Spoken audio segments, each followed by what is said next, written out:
예, 월요일 묵상의 시간입니다. 존재의 이유를 알고 사는 것과 사는 대로 살 이유를 만드는 것은 완전히 다르다. 존재의 이유를 알고 사는 것과 사는 대로 살 이유를 만드는 것은 완전히 다르다. 이런 제목으로 또 이번 주간 말씀 묵상 시작했습니다. 자, 우리는 지난 주간까지 성경의 역사에서 사무엘 상서의 역사가 전해주는 그 시기까지 살펴왔습니다.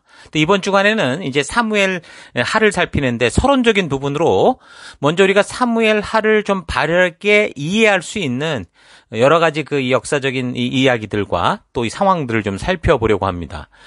원래 이제 사무엘서는 한 권이었는데 이 분량 때문에 이제 두 권으로 분리된 것이라고 했으니까 사무엘하는 새로운 책이 아니죠. 그러니까 사무엘상서의 역사가 계속 이어지는 그런 내용으로 전개됩니다. 사무엘상의 이야기는 사울왕의 이야기였다고 한다면 사무엘하는 이제 이스라엘 역사에서 최고 전성기를 보여줬다고 할 수 있는 이제 다윗의 이야기가 주를 이루게 됩니다. 자, 그리고 이제 역사가 사무엘서 이후에는 이제 열왕기서로 이어지게 되는데, 이제 그때는 이제 솔로몬의 이야기를 시작으로 이제 그 후에 이 나라가 결국에는 남북으로 분열되는 분열왕국의 역사로 흘러가게 되죠.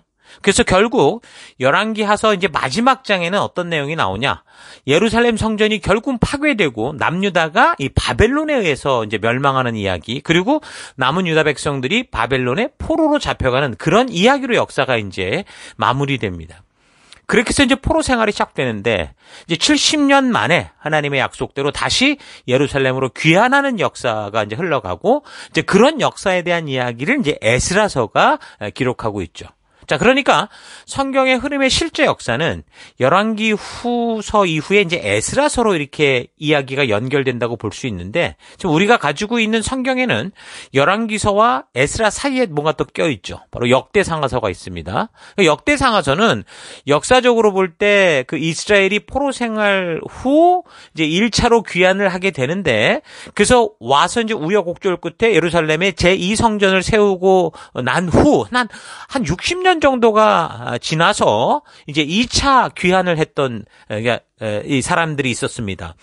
그 2차 귀환을 주도했던 사람이 이제 에스라였는데 그 에스라에 의해서 이제 역대상하서가 적혀졌다 봅니다. 에스라는 모세를 통해 명하셨던 7년마다 있어야 했을 성경 교육을 정말 모세 이후에 처음으로 제대로 한 사람이었다고 볼 수 있어요. 그러니까 이 사람에 의해서 이스라엘의 역사가 다시 재조명되는 그런 이야기가 이제 역대기라고 볼 수 있습니다. 그러니까 학사였고 제사장이었던 에스라가 이제 자기들의 시조라고 볼 수 있는 아담에서부터, 이 인류의 시작인 아담에서부터 시작해서 현재 자신들의 시대, 이 고레스 왕의, 페르시아 고레스 왕의 칙령까지 다룬 역사 기록이 이제 그래서 역대기인 거죠. 그러니까 우리가 지금 살피는 사무엘 상하서의 이 왕정 시대 이야기들이 그래서 보면은 역대기에 똑같이 중복돼서 나오고 다뤄지고 있는데, 근데 그 중에 이제 역대기에서는 이스라엘에게 보면 가장 최고의 시기라고 할 수 있었던 다윗 그리고 솔로몬 시대를 굉장히 세밀하게 그렇게 이제 주목해서 적고 있죠. 그러니까 역대기를 적은 목적은 이 긴 포로 생활로 인해서 이제 역사 의식이 점점 희미해진 이 백성들에게 그들이 어떤 존재인지 창조로부터 시작된 자신들의 역사를 되돌아보게 해서 하나님과의 약속된 백성다운 그 정체성을 회복하기 위해 그렇게 해서 적은 기록이라고 보면 됩니다. 그래서 열왕기서 같은 경우는 시점으로 봤을 때 포로로 잡혀간 이유니까 왜 이스라엘이 이 택함받은 하나님의 나라 백성들이 결국 망하게 됐느냐, 여기에 초점을 두고 그런 이 역사를 살폈다고 한다면 역대기는 이제 언약적 관계에는 이스라엘의 중요성을 이제 그 역사 속에서 이제 다윗 왕조를 이렇게 집중 조명하면서 보여줘서 결국 이제 제2의 출애굽과 같은 그 역사를 경험해서 바벨론 포로에서 이제 돌아온 이 백성들에게 지금 상황은 계속 주변에 어려운 적대적 공격과 또 자기들의 정체성을 막 혼란케 하는 그런 시기에 그럼에도 불구하고 제2의 예루살렘 성전을 완성해낸 이 백성들이 또다시 이게 하나님 중심이 아니라 세상의 사고로 좀 빠져 동화되어가는 이런 일들이 없도록 하기 위해서 하나님과 맺은 언약을 기억하며 다시 이제 우리가 언약 백성이다라는 이 바른 정체성을 가질 수 있도록 하기 위해 이 역대기를 이제 기록하게 된 거죠. 자, 그래서 우리가 사무엘서와 열왕기의 이 시대를 읽어갈 때 같은 역사를 다루고 있는 또 이 내용이 역대 상하서니까 이걸 참고해 보면 원래 그 같은 역사지만 이 역사를 보는 각도가 틀리잖아요. 그러니까 우리가 같은 사건을 다각도에서 그 시대의 상황과 역사적인 다른 배경들을 볼 수 있는 그런 눈을 가질 수 있다라는 겁니다. 그래서 우리는 에스라가 적은 이 역대기에 대해서 우리가 성경을 연대기적으로 살피면서 역사 순서를 따라 추적하듯이 그 책의 기록에 맞는 이 에스라 시대에 우리가 이제 그때쯤 우리가 다루도록 하겠습니다. 현재 우리가 살피는 이 역사의 시간표는 사무엘 하서인데 사사시대 이후에 이제 왕이 다스리는 나라가 되면서 그 역사에 얽힌 이 사울왕을 통해 하나님 나라가 어떻게 흘러가고 있는지에 대해서 우리가 살폈고, 그리고 이제 좀 더 본격적으로 그 다윗의 역사를 통해서 하나님 나라의 역사가 이제 어떻게 이 역사를 또 이루어가는가라는 걸 살펴가는 겁니다. 지난 시간까지 사무엘 상서를 통해 우리는 사울과 이 다윗이 동시에 등장이 되면서 이제 결정적 차이가 하나님 말씀대로 살기 위해 목숨을 건 순종을 하는 삶을 살았느냐, 아니면 부르심 앞에 여러 가지 이유와 핑계를 대고 타협과 변명하는 사람을 살았느냐라는 것을 우리가 묵상을 했는데, 그렇게 이제 목숨을 건 순종을 통해 승승장구하는 다윗의 삶에 대한 이야기가 이제 사무엘 하의 역사인 거죠. 그래서 하나님께서는 믿음으로 살아가는 하나님 나라를 위해서 믿음으로 사는 사람들을 초대하시는데 그 처음 시작이 아브라함이라고 볼 수 있었죠. 그래서 아브라함으로 시작된 믿음의 나라가 결국 좀 더 구체적으로 시내산 언약을 통해서 어떤 것에 가치를 두고 살아가야 되느냐라는 걸 드러내셨고, 그래서 여전히 믿음으로 그런 하나님의 의도를 따라 살아가고자 하는 백성들을 통해 이제 하나님이 하나님 나라를 이루어 가시는데, 그것이 이제 다윗이라는 인물을 통해 더 구체화되어가는 그 역사를 우리가 보게 되는 거죠. 사무엘 하의 내용은 아브라함과 다윗의 자손 예수다라고 불릴 정도로 아주 중요한 성경 역사 흐름의 핵심이 되는 사람, 바로 다윗에 대한 그런 내용이니까 우리가 이런 안목을 가지고 이 사무엘 하의 역사를 잘 살펴갈 수 있기를 바랍니다. 자, 그런데 참으로 하나님의 말씀에 가치를 둔 어떤 믿음의 모델과 같은 삶을 살아온 사람이 바로 다윗이었는데, 사무엘하를 이제 살펴보다 보면 그런 다윗도 결국은 죄의 함정에 또 넘어지는 것을 볼 수 있습니다. 다행히 어떻게 보면 그 다윗의 시대에는 다윗의 죄로 말미암아 큰 문제가 생기지는 않았어요. 분명히 죄를 범했는데도. 그러나 이제 역사는 잘 보면 다윗의 그 승승장구했던 상향곡선이 이제 딱 꺾이는 하향 곡선을 그리게 되는 그런 계기가 되는 걸 볼 수 있습니다. 그래서 우리는 이 사무엘 하서에 나오는 이 다윗의 어떤 승승장구하는 일생을 살피면서 단지 다윗이 그렇게 잘 나가는 그런 화려함에만 눈을 뺏기지 말아야 되고, 신에선 하나님의 약속과 명령을 통한 그 하나님의 의도를 기준으로 이런 사건들을 우리가 잘 살펴서 다윗에게 지금 어떤 죄의 모습, 어떤 죄의 그늘이 있었고, 그래서 그것이 계속되는 이 정말 하나님이 꿈꾸셨던 그 역사의 방향이 어떤 식으로 또 틀어지게 되는가, 이걸 잘 살펴봐야 되는 거죠. 근데 우리는 항상 그렇잖아요. 좋은 걸 듣고 좋은 것만 보고자 합니다. 나쁜 건 아니에요. 그러니까 타이타닉호의 크고 화려함에는 눈을 잘 뺏기는데, 정작 사실 그 타이타닉호는 결국 이 암초에 부딪히게 되고, 그래서 결국에는 물이 새는 구멍이 만들어졌고, 그래서 결국은 위에서는 멀쩡했지만 그러나 이제 점점 이게 침몰해가는 그런 상황인데, 이걸 보지 않는다는 거죠. 그래서 우리가 지금 성경을 살피는 것도 마찬가지로 이 묵상의 정말 진수, 묵상의 하이라이트는 뭐냐? 어떤 화려함만 찾아내는 게 아니라 이런 작은 구멍들, 우리의 역사가 결국은 틀어질 수밖에 없는, 그러니까 하나님의 약속과 명령을 근거로 이것을 잘 파악해낼 수 있어야 되고, 그걸 볼 수 있는 것이 정말 묵상의 진수인 거죠. 그래서 그 작은 구멍들이 만들어낸 이 역사의 방향이 틀어지는 그 이유를 우리가 잘 분별할 수 있어야 됩니다. 그래서 우리가 이런 구멍을 찾아내고 이런 구멍을 보지 못하면 믿음의 거장들의 그 화려한 그 성공의 이야기에만 이제 눈이 뺏겨서 그들이 결국은 역사를 틀어버리게 하는 그 작은 죄, 이 작은 죄들을 발견하지 못하고 방치하게 되는데, 그렇게 되면 결국 이게 시간이 흘러서 그때는 아무렇지도 않았는데 잠깐 1도만 차이가 났을 뿐인데 이게 세월이 흐르고 이 시간이 길어지니까 죄의 괴물이 되는 거죠. 도저히 함께 걸을 수 없는 그런 간격이 생기고, 그래서 결국에는 하나님의 길을 걷는 게 아니라 그 다음 세대들이 죽음의 길을 향해 가는 그런 일들이 생기는데 그걸 보지 못하는 거예요.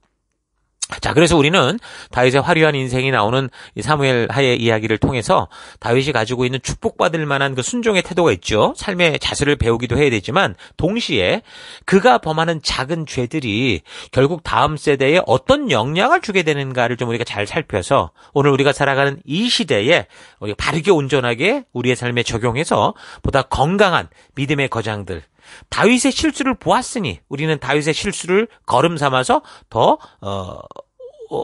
하나님의 뜻을 향해 나아가는 그런 우리가 될 수 있기를 바랍니다. 가나안을 점령한 후의 세대가 이제 사사시대라고 그랬는데, 사사시대가 뭐라고 그랬습니까? 아브라함 이후에 정말 하나님이 이루시고자 했던 그 하나님의 나라의 법치국가의 정말 진수가 시작되는 굉장히 중요한 시기라고 했었죠.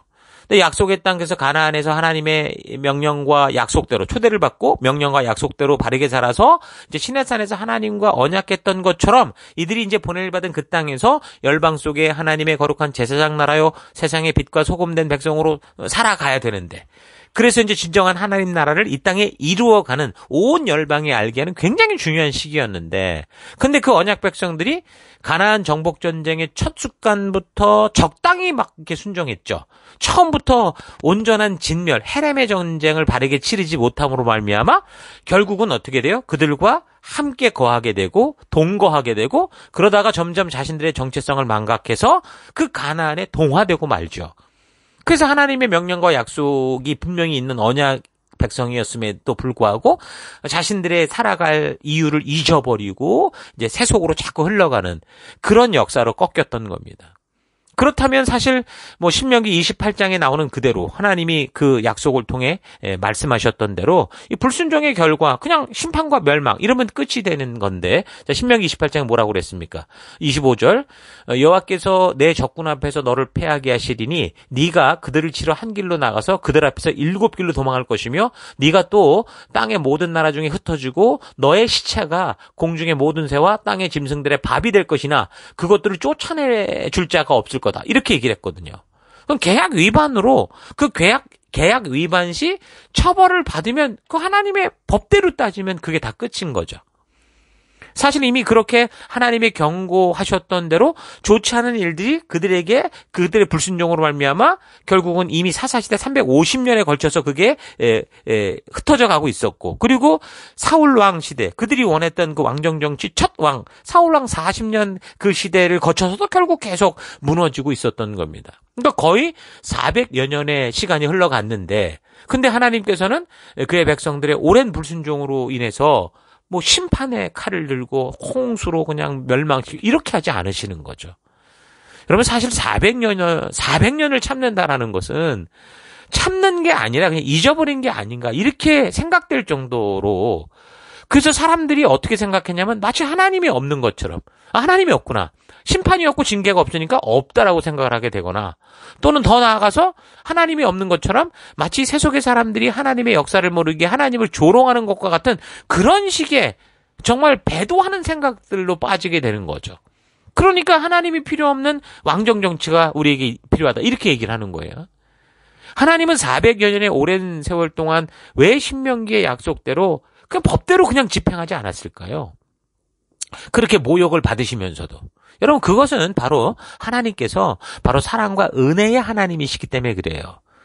짧은 인생이지만 여러분, 부모님들도 자녀들을 훈계할 때 정말 좋지 않은 것을 고치고 바르게 되돌아오도록 많은 교훈을 가르치고 필요하면 야단을 쳐서라도, 심지어 다리를 부러뜨려서라도 온전한 길로 가게 하려고 하는데, 그런데 아이들이 끝까지 고집을 피우면, 자기 마음대로 계속 그렇게 살아가면 부모들은 사실 아이들에게 교훈하고 경고는 할 수 있지만 정말 아이들을 쫓아내버리거나 다리를 부러뜨리거나 죽여버리거나 이럴 수 없어요. 그게 부모인 거죠. 그 영혼을 사랑하기에 부모는 끝까지 참고 눈물 흘리며 인내하고 저들이 그동안 가르쳤던 것처럼 바르게 돌아오기를 기다리는 것밖에 없어요. 바로 하나님이 그런 모습이었다라는 거죠. 하나님이 우리 아버지시니까. 하나님이 사랑이라는 사실, 우리 아버지라는 사실을 잊지 말아야 돼요. 그리고 그 하나님의 오랜 인내와 사랑을 우리가 그래서 함부로 취급해서는 안 되는 거예요. 하나님의 놀라운 사랑과 은혜를 받았던 솔로몬 왕의 경우 이런 하나님의 사랑을 외면하고 자기가 원하는 대로 끝까지 가버린 사람 중 하나일 텐데, 그래도 그가 말년의 깨달음을 통해 보면은 전도서라는 걸 적게 되거든요. 거기 보면 자기와 같이 자기가 하고 싶은 대로 끝까지 가보고자 하는 그런 젊은이들에게 경고의 글을 남겨주죠. 전도서 11장 9절. 젊은이요. 젊을 때 젊은 날을 즐겨라. 너의 마음과 눈이 원하는 길을 따라라. 다만 네가 하는 이 모든 일에 하나님의 심판이 있다는 것만은 알아라. 이렇게 얘기를 합니다. 그러니까 하나님의 심판이 더디다고 해서 하나님을 우습게 여기거나 부인하지 말라는 거죠. 네가 마치 너의 힘으로 사는 것 같으나 잘 되돌아봐라. 그건 결코 너의 능력이 아니다라는 걸 말해주는 거예요. 같은 원리에서 예수님이 이 땅에 오시고 부활승천하신 후에 예수님이 곧 재림하실 거라고 믿고 있던 사람들이 예수님의 재림이 자기들의 생각과 기대와 다르게 점점 늦어진 거예요. 그 어떤 사람들은 그런 걸 보면서 예수는 가짜다. 뭐 주의 재림은 없다. 이렇게 부정을 하거나. 그래서 그렇게 믿고 있는 사람들까지 이제 조롱을 하는 그런 일들이 생기게 되거든요. 그래서 그런 조롱자들의 미혹 때문에 예수님의 재림을 기다리던 많은 사람들이 예수님의 재림이 점점 늦어짐으로 의심하고 고민하며 결국은 그렇게 악한 영향력을 받게 되는 걸 봐요. 근데 그때 베드로 사도가 그런 저들에게 이런 말을 합니다. 베드로후서 3장 8절. 사랑하는 여러분, 이 한 가지만은 잊지 마십시오. 주님께는 하루가 1000년 같고 1000년이 하루 같습니다. 어떤 일이 생각하는 것과 같이 주께서는 약속을 더디 지키시는 게 아닙니다. 그분은 아무도 멸망하지 않고 모두 회개하는 데 이르기를 바라십니다. 그러나 주님의 날은 도둑같이 올 겁니다. 그날의 하늘은 요란한 소리를 내면서 사라지고 원소들은 불에 녹아 버리고 땅과 그 안에 모든 일은 드러날 것입니다. 이렇게 얘기를 하죠. 그러니까 욕심으로 가득 찬 죄악된 삶을 고집하며 지옥으로 가는 사람들을 하나님이 불쌍히 여기시며 사랑하셔서 하나님의 그 오랜 인내와 은혜와 사랑으로 말미암아 우리가 지금까지 존재하고 있다라는 거예요. 우리 하나님이 없어서가 아니라 그 사랑과 은혜로 우리가 돌아오도록 기다리고 있다는 거죠. 그래서 성경의 역사가 이렇게 우리에게 온전하게 이 전달이 되게 되면서 그래서 계속해서 그 하나님의 사랑으로 우리가 지금 존재하고 여러분과 저도 하나님의 인내와 하나님의 사랑과 하나님의 기다림으로 말미암아 이렇게 살아갈 수 있다는 걸 잊지 마세요.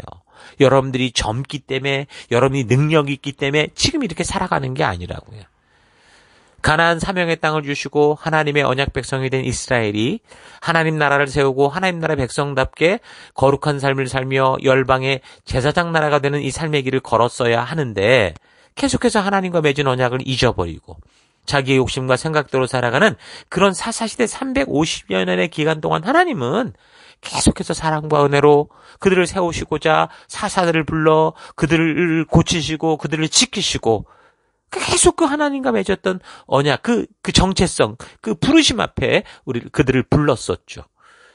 그런데 그런 하나님의 진실한 부르심에도 불구하고 약속 백성들은 결국 하나님과의 그 약속의 자리로 돌아오지 않았고 위기와 어려움을 당할 때만 하나님을 이용해서 자기 생각에 옳은 대로 그렇게 끝까지 욕심스러운 삶을 살아갑니다. 그래서 그렇게 350여 년의 사사시대가 흘러서 사무엘이라고 하는 이 마지막 사사, 이 선지자가 활동할 때는 이제 백성들이 어떻게 된 상태까지 갔어요? 아예 하나님의 통치는 다 저버리고 왕정국가, 우리끼리 살아가는 그런 나라, 인간의 나라를 요구하게 되죠. 자, 이런 역사적인 배경들을 여러분들이 계속 잘 염두에 두고 사무엘서를 읽고 묵상해 가야 됩니다. 사무엘 하에는 성경에서 아주 중요한 언약 중에 하나인 이 다윗과의 언약이 이제 나오는데, 이제 아브라함과의 언약, 그리고 시내산 언약, 그리고 다윗 언약으로 이제 이렇게 이어져 가는데, 결국 언약이라는 것이 처음 하나님께서 아브라함의 믿음을 보시고 시작을 해서 그게 이제 시내산 언약으로 확실하게 구체화돼서 결국에는 그 이후 모든 역사는 이 시내산 언약과 법도와 규례의 약속들을 어떻게 지켜가느냐에 따라 그 역사가 진행되고 있기 때문에 이 시내산 법도와 규례로 맺어진 언약의 중요성을 알고 그리고 이 역사의 흐름을 볼 수 있어야 지금 이 다윗과 맺는 이 언약도 그가 마치 아브라함과 같은 그런 믿음을 가지고 비록 그는 치명적인 실수도 하고 넘어지기도 하지만 다시 일어나서 그 약속 앞에 나아가므로 하나님이 참으로 그것을 소중히 여겨주셨고 그래서 후대들에게 아브라함과 더불어서 믿음으로 사는 삶이 어떤 것인가를 소개하고자 할 때 이 다윗을 등장시키는 것을 우리가 볼 수 있습니다. 자, 그래서 이제 이런 안목으로 우리가 사무엘 하의 역사를 살펴보면서 결국 하나님과의 언약과 약속, 법도와 규례의 중요성을 깨닫고 그 언약과 약속을 따라 믿음대로 살아가는 아브라함이나 다윗의 신앙을 본받는 여러분과 제가 될 수 있기를 바랍니다. 자, 오늘 하루 나는 예수 그리스도의 은혜로 말미암아 내가 하나님의 자녀가 되었다는 이 의미가 마치 시내산에서 하나님께서 직접 그 백성들과 맺은 열방의 제사장이여 거룩한 하나님 나라 백성답게 사는 언약의 주체가 된 거다라는 이 사실을 정말 바르게 인식하고 있었는지, 아니면 그저 기독교라는 어떤 종교를 택한 거고 이 종교를 통해 내가 원하고 바라는 것들이 이루어지기를 바라고 그런 생각으로 교회당만 왔다 갔다 하고 있지는 않았는가 좀 되돌아봤으면 좋겠습니다. 그저 하나의 종교를 택했다라는 생각을 가지고 교회를 다니는 거하고, 나를 창조하신 하나님과 이 땅에서 하나님 나라를 세워가는 열방의 제사장이요 거룩한 백성으로 언약을 맺었다는 이 언약 백성이라는 사실을 믿고 그런 하나님의 백성답게 교회를 다닌다. 이건 완전히 다르죠. 같은 교회당에 나오고 같은 예배를 드리고 기도를 하고 찬양을 하고 봉사를 해도 하나님의 언약 백성으로서의 자신의 정체성을 바르게 알고 하는 사람과 그렇지 않은 사람들의 삶의 결과는요, 너무도 다른 방향과 다른 목적과 다른 열매를 맺게 돼요. 같은 교회당 안에서 같은 예배 속에서 완전히 달라지더라는 거죠. 여러분 생각해보세요. 자기가 배나무를 심어놓고서 심은 배나무에서 사과가 열리기를 간절히 애타게 소망하고 기다린다고 해서 결코 그 배나무에서 사과가 열리지는 않는 법이잖아요. 우리가 성경과 역사를 바르게 알고 온전하게 성경을 살펴야 되는 이유가 바로 여기 있는 거예요. 하나님의 뜻과 하나님의 방법으로 살지 않으면서 그저 지극정성 바치고 타 종교가 하듯이 열심히 봉사한다고 해서 자기가 바라고 기대하는 것이 하나님께로부터 나오지 않는다는 거죠. 마치 배나무를 심어놓고 사과를 바라다가 결국 사과를 얻지 못하니까 배나무 탓하고 하나님 원망하고 저주하는 것 같은 그런 모습이라는 거예요. 그래서 여러분, 우리가 지금 살피고 있는 이 역사의 흐름과 내용을 잘 분별할 필요가 있습니다. 아브라함과 시내산, 그리고 이제 다윗으로 흘러가는 이 성경의 역사가 처음부터 변함없이 말하고 있는 참된 믿음으로 사는 삶이 무엇인지 좀 바르고 온전히 분별하는 우리가 될 수 있기를 바랍니다. 그래서 부지런히 성경과 역사를 살피고 그 안에서 하나님의 법도와 규례를 통한 하나님의 마음을 깊이 만나는 여러분 되기를 축원합니다. 자, 오늘 하루도 힘내십시오. 잠시 기도하겠습니다. 사랑의 하나님, 하나님께서는 우리의 창조주요, 우리를 인격적 자유지를 지닌 독립적 존재로 세우셨기에 우리와 인격적인 관계 안에서 약속과 언약을 통해 그 삶의 이야기를 이루어 가시는데, 그런 하나님을 그저 내가 바라고 기대하고 원하는 것을 얻기 위한 우상 정도로 생각하고 그렇게 취급하며 살아왔던 삶을 회개합니다. 역사를 통해 볼 때, 하나님의 언약과 약속을 통해 볼 때 사명을 잊고 욕심대로 사는 인간들이 벌써 심판을 받아 마땅함에도 불구하고 하나님은 또 다른 홍수 심판을 내리신 게 아니라 끝까지 오랜 인내와 사랑으로 우리를 기다리시며 돌아오기를 원하시는 분이다라는 거 잊지 않고, 내가 살고 싶은 대로 가기 위해 끝없는 변명과 핑계를 대는 사울과 같은 인생이 아니라 믿음으로 담대하게 주의 말씀만을 따라 살아내는 다윗과 같은 우리가 되기를 원합니다. 우리를 인격적으로 대해주시며 그래서 우리를 강제적으로 조종하지 않으시고 우리와 언약을 맺으시고 약속하여 신실하게 그 약속과 언약을 이루며 바른 관계로 이끄시는 우리 하나님을 잊지 않고 우리 하나님과의 그 언약과 약속을 바르고 온전히 알고 살아가는 바른 언약 백성 되기를 원합니다. 하나님, 우리가 이런 하나님이 부르신 존재의 이유를 알고 사는 것과 살다 보니 어떤 이유를 만드는 것은 너무나 다르다는 이 사실을 잊지 않고 오늘도 나를 부르신 그 부르심에 합당한 삶을 살아가는 하나님 우리가 될 수 있도록 역사하여 주옵소서. 그 길 가운데 함께 하시고 이끄신 하나님 감사드리고 예수님 이름으로 기도했습니다. 아멘.